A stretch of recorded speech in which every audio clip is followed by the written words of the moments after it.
दुनिया में सबसे बड़ी पार्टी बीजेपी है और दुनिया में सबसे ज़्यादा जमानत जब्त कराने का भी रिकॉर्ड बीजेपी के ही नाम पे है। तो एक दिन में हमारी पार्टी का भी विस्तार पूरे देश में हो जाएगा, ऐसी किसी गलतफहमी में मैं नहीं हूँ, ऐसा कोई दावा हमारा नहीं है। तो देखिए, हंसना और कमेंट करना और मजाक उड़ाना मैं आपके लिए नहीं कह रहा हूँ। मैंने पूरा इतिहास उनका बता दिया 40 साल का कि आप जमानत जब्त पार्टी हैं। पार्लियामेंट में तो एक बार अमित शाह जी भिड़ गए थे, मैं था उस समय। मेरा सवाल छत्तीसगढ़ को लेकर है।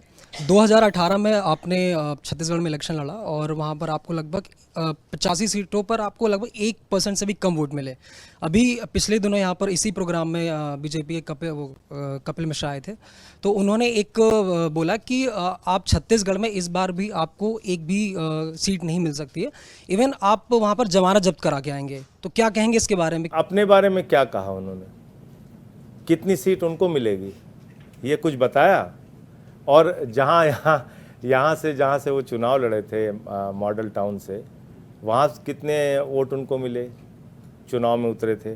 मैं ये कह रहा हूँ कि ये जनता के ऊपर छोड़ दिया जाए। और मैंने तो बताया कि हमारे यशस्वी प्रधानमंत्री जब 5 साल प्रधानमंत्री रह चुके थे इस देश के, उस वक्त 2019 में मेरे ख्याल से 2019 में ही आंध्र प्रदेश का चुनाव हुआ था। 2019 में ही आंध्र प्रदेश का चुनाव लोकसभा के साथ हुआ था, साथ में हुआ था, और उनको 0.78% वोट मिला था।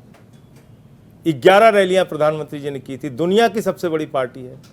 तो देखिए, हंसना और कमेंट करना और मजाक उड़ाना मैं आपके लिए नहीं कह रहा हूं। जो नेता लोग आते हैं वो इस तरह की बातें करते हैं। और पार्लियामेंट में तो एक बार अमित शाह जी भिड़ गए थे, मैं था उस समय। कहने लगे इनकी जमानत जब्त हुई। मैंने पूरा इतिहास उनका बता दिया 40 साल का कि आप जमानत जब्त पार्टी हैं। जितनी दुनिया में सबसे बड़ी पार्टी बीजेपी है और दुनिया में सबसे ज़्यादा जमानत जब्त कराने का भी रिकॉर्ड बीजेपी के ही नाम पे है।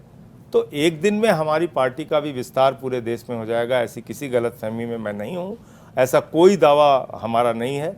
हम धीरे धीरे राज्य दर राज्य अपनी पार्टी का विस्तार करेंगे।